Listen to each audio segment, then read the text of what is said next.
My name is Tyler Wheeler, age 31, and I am standing in my parents' kitchen in San Diego, gripping an envelope that feels heavier than it should be. My sister's wedding invitation.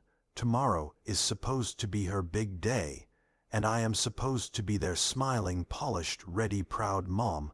I say, trying to keep my voice steady. I am really excited for the wedding tomorrow. Her hand freezes mid-stir. The spoon taps the mug once sharp and final. Tyler, she says quietly without looking at me. It already happened. The words slide past my ears without meaning at first. My chest tightens, my breath shortens.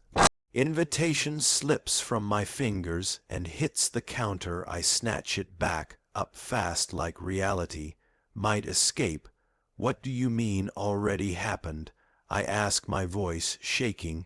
She mutters something about a mistake, a wrong date, confusion. It is over now, but the date on the card is clear, bold, impossible to ignore. Tomorrow, my pulse roars in my ears, louder than the kitchen clock, louder than my thoughts. They lied, my own family lied to keep me away. Heat burns behind my eyes, but I force it back.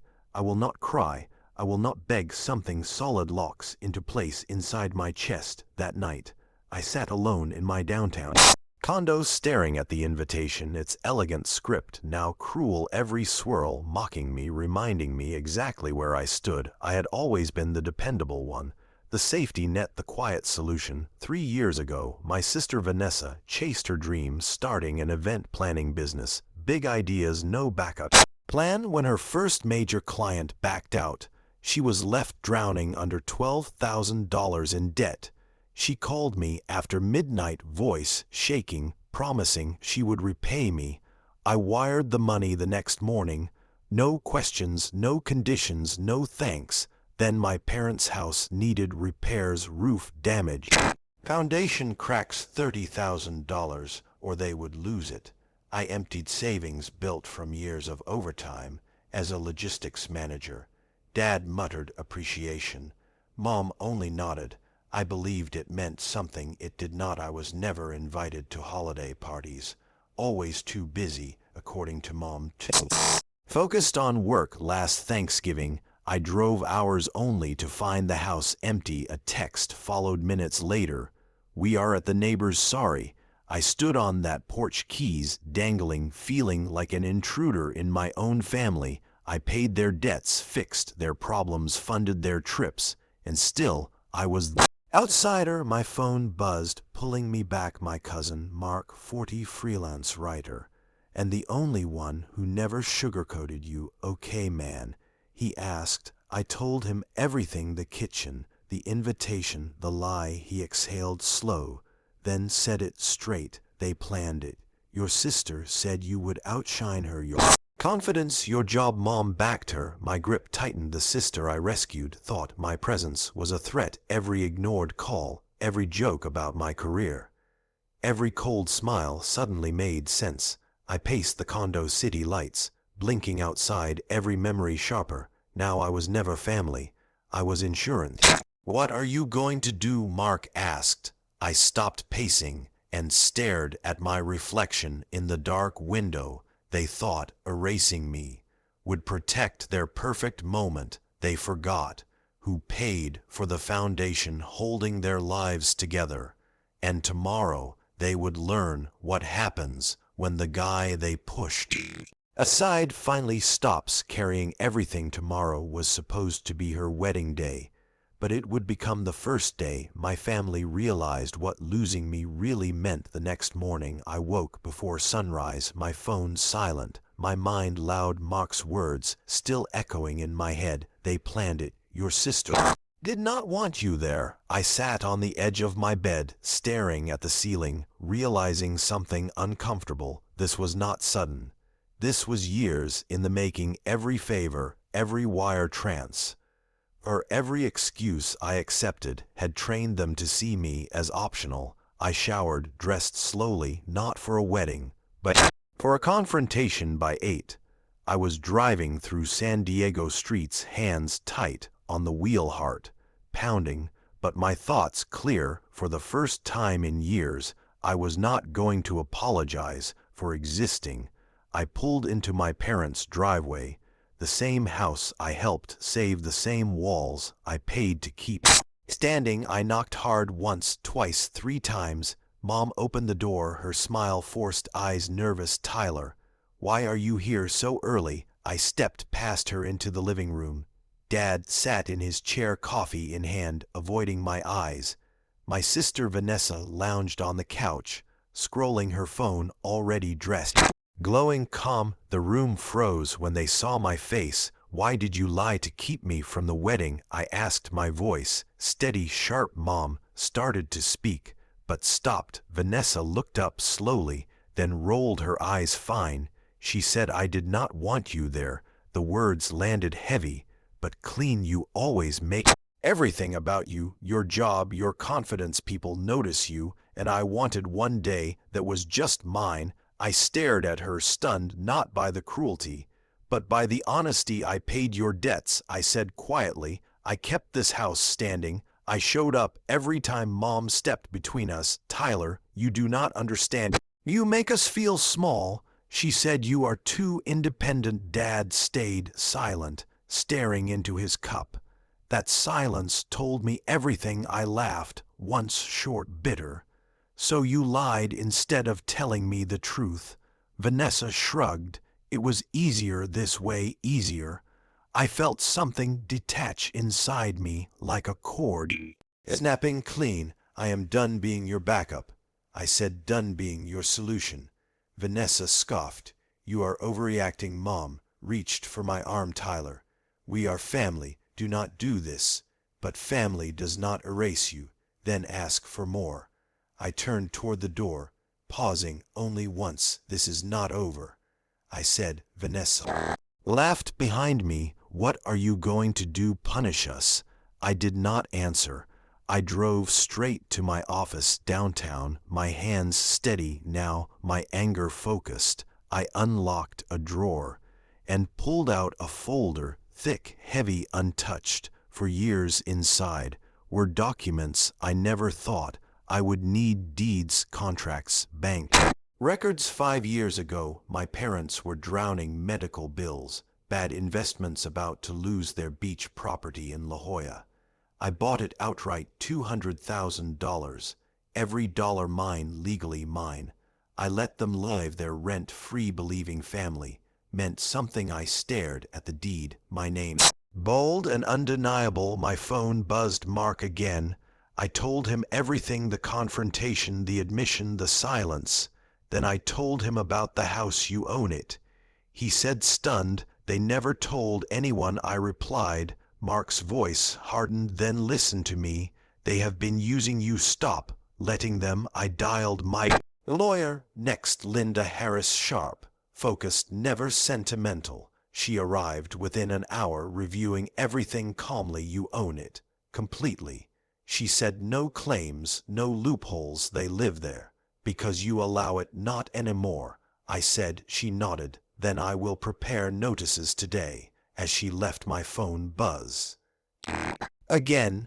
Vanessa, this time. Tyler, sorry if that hurt you, but you know how you get. I stared at the message, then turned the phone face down. That was the moment I knew they still did not understand. They thought I would cool off, forgive, move on. They did not realize I had already stepped off the edge of the role they forced me into. They thought cutting me out was the end of the story, but it was only the moment I stopped protecting them from the consequences. The paperwork moved faster than I expected. Linda worked with precision, every line, every clause, tightening control back into my hands within days. Notices were drafted, accounts reviewed, boundaries drawn. I was not angry anymore. I was deliberate. Years of being the quiet fixer had taught me how systems worked, and now I was using that knowledge for myself. I closed the joint account I had shared with my parents since my 20s, the one meant help during emergencies that somehow became their everyday supply. Vanessa's $15,000 loan was transferred fully into my parents' names. No safety net left behind. Every signature felt like a weight lifting off my chest. My phone buzzed constantly, messages from Mom, Dad, Vanessa, all shifting in tone, first confused, then defensive, then soft. Tyler, why are you doing this? We are family. You are hurting us. I did not reply. Silence was not cruelty. It was clarity. A week later, Mark called again, his voice low, careful. Your sister lost a major contract, 50,000 gone, he said. Her business is scrambling. I felt nothing, no joy, no guilt, just understanding. She had built her confidence on my support without realizing it. That afternoon, her husband Scott called. Tyler, I owe you an apology, he said. I did not know about the wedding lie. I listened, but said little. You are married to her. I replied, eventually. You benefited from my absence, he sighed. You are right. It did not change anything. Then came the rumors. Mark warned me first. Your parents are telling people you abandoned them, chose money over family. I laughed once dry. After everything they took, they still needed me to be villain. An email arrived from Mom, subject, please read. I deleted it unopened. I had read enough from her over the years. Excuses disguised as concern, guilt wrapped in love. 2 weeks later, security called my office. Your family is downstairs asking for you. I closed my laptop and went anyway. Mom looked. Smaller eyes, read. Dad, rigid. Vanessa, nowhere in sight. Tyler, please, Mom said, we need to talk. Dad added softly, we made mistakes. I crossed my arms. They asked to stay in the beach house. Said things were tight. Said it would only be temporary. I said no. Mom cried. Dad looked away. I showed Mark the video, then played it again for them. Vanessa laughing at her wedding, saying, good thing Tyler is not here to steal my spotlight. The room went silent. Dad did not speak. Mom could not look at me. That video was not revenge, it was truth. I asked security to escort them out and walked away without turning back. That night I slept better than I had in years. Months passed. My career surged. A promotion, a major project. My confidence sharpened without apology. I stood on the deck of the beach house one evening, ocean wind, steady grounding. Mark and Linda became Constance, people who valued me without conditions. I sent my parents a small gift for their anniversary. Nothing more, no visit, no card. Vanessa moved into a small apartment, her business shrinking without borrowed stability. People started seeing through the stories. Eventually lies collapse under their own weight. I did not celebrate their struggles, but I did not rescue them either. I had finally learned the difference between love and sacrifice and exploitation. I leaned against the railing, watching the horizon stretch wide. I was no longer the backup plan, the safety net, the silent solution. I was just myself, and that was enough. Cutting them off did not break me. It revealed who I was. When I finally stopped carrying everyone else, 6 months passed, and the silence from my family grew heavier than any argument ever had. At first, I thought it would hurt more, but what surprised me was the peace. No late night calls, no sudden emergencies, no guilt wrapped in concern. My days were finally my own. Work consumed me in the best way. A promotion landed me at the center of a high-profile logistics expansion, and for the first time I felt seen for what I built, not for what I could give away. Mark and Linda became my circle, the kind that checks on you without needing anything back. One afternoon, Mark called, his tone cautious. I ran into your parents today, he said. I already knew what was coming. They look rough. He continued, finances are tight, reputation. 2 people are asking questions. I nodded, even though he could not see me. When stories rely on lies, they eventually collapse. A week later, an envelope arrived, no return address, but I recognized Mom's handwriting instantly. I let it sit on the counter for hours before opening it. Inside was a letter filled with regret, apologies, explanations about fear, embarrassment, and feeling overshadowed. Not once did it ask how I felt, not once did it take responsibility Without blaming circumstances, I folded it carefully and placed it back inside. Some apologies come too late to matter. Then came the message from Vanessa late at night. I never meant for things to go this far, she wrote. I was insecure and jealous and I panicked. I stared at the screen for a long time. Her honesty was new, but it did not erase the damage. I replied, only once. I needed a sister, not competition. After that I blocked her, not out of anger, but necessity. You cannot heal in the same place. You were wounded. Another month passed, and I hosted a small gathering at the beach house. Mark, Linda, a few close friends, laughter-filled rooms that once held tension. Someone asked why my family was not there. I smiled and said, sometimes distance is growth. That night, standing alone on the deck, I realized something powerful. I had spent years trying to earn a place that should have been mine by default. The freedom came when I stopped auditioning. My parents attempted one last time, showing up unannounced at the beach house, hoping emotion would soften my resolve. I did not let them in. We talked through the door, voices muffled. Dad apologized, truly, this time voice breaking, but still followed it with, but family should stick together.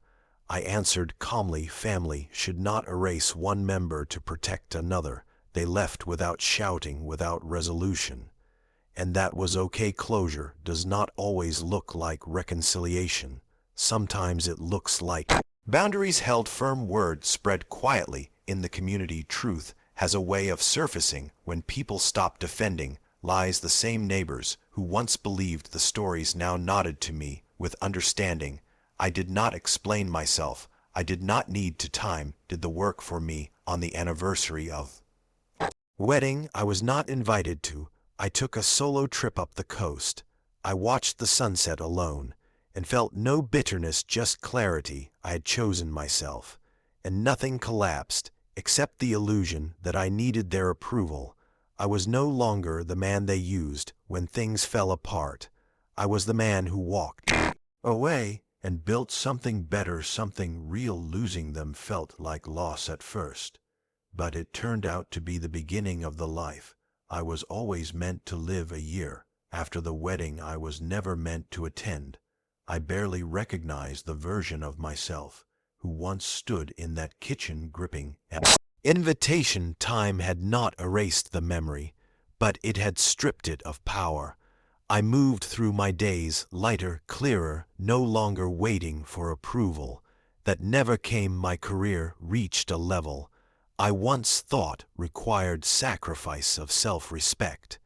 But I learned success grows faster when you stop dragging dead weight. The beach house became a sanctuary, not a symbol of obligation, but of choice. Friends filled it with laughter, conversations, honest and warm. Mark teased that I finally lived like one who valued himself. One afternoon, I ran into an old family friend at a cafe. He hesitated before speaking, then said, "Your parents talk about you a lot." I asked what he meant. He said, "Regret mostly. They did not think you would actually walk away." That sentence stayed with me. They never believed I would choose myself. Vanessa tried again, months later, sending a long message, apologizing, owning her jealousy, admitting she built her confidence by shrinking me. I read it slowly. Growth does not undo damage, but it does change how you respond. I wished her well and did not reopen the door. Some bridges are not meant to be crossed twice. My parents sent another invitation, this time for an anniversary celebration. I sent a gift and a polite note, wishing them happiness, nothing more. It was enough. I no longer needed to prove anything. The community shifted quietly. Truth always does. People saw consistency in my silence and cracks in their stories. I was not vindicated loudly, but I was understood, and that mattered more. Linda once said, "Boundaries feel cruel to people who benefit from you having none." That line became a quiet mantra. Standing on the deck one evening, I watched the ocean stretch endlessly. I thought about how much of my life I spent being needed instead of being known. I chose to be known, now known by friends who asked about my days, not my bank account, known by myself, for honoring what I felt. I did not hate my family. I simply stopped sacrificing myself for them. And in that choice, I found peace. I learned that walking away is not failure, when staying means losing yourself. The boy who once waited outside an empty house on Thanksgiving was gone. In his place stood a man who knew his worth without anyone else confirming it. I took a breath, letting the wind steady me. Whatever stories they told, whatever regrets they carried, were no longer mine to manage. I had my life, my space, my future. And the first time it was built on truth. Sometimes the greatest revenge is not punishment, but living so fully that the people who doubted you fade into the past. 2 years after the day everything changed, I stood in front of a mirror, barely recognizing the man looking back, not because I looked different, but because the weight was gone, the tension that once lived in my shoulders, my jaw, my silence had disappeared. I no longer braced myself for disappointment. Life had settled into something steady, honest, earned. My work thrived not because I worked harder, but because I worked free. I led teams now. People listened, trusted my decisions, respected my boundaries. Funny how confidence grows when it is no longer drained. The beach house remained my anchor. Mornings started with ocean air, evenings ended with quiet reflection. I hosted friends, often laughter replacing obligation. Mark once raised a glass and said, "This place finally feels like yours." He was right. One afternoon, I received a message from an unknown number. It was my father, short, direct, no excuses. I was wrong. He wrote, "I failed to protect you as a parent." I read it several times. It did not reopen wounds, but it acknowledged them. I replied with one line, "I hope you find peace." That was all. I did not need reconciliation to move forward. Healing does not always require reunion. Sometimes it requires distance. Honored months later, I heard Vanessa had changed careers. The business never recovered. I felt no satisfaction, only neutrality. Journey was hers just as mine was mine.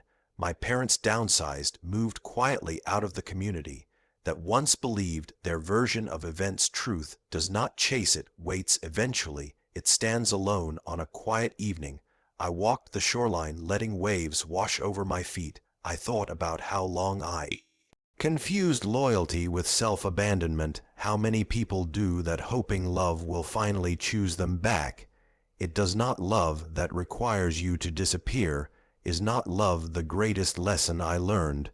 Was this: you do not owe access to people who disrespect your presence. You do not need permission to step away, and you do not need revenge to reclaim power. Choosing yourself is enough. I built a life rooted in calm, not chaos, in respect, not obligation. Every boundary I held became a brick in that foundation.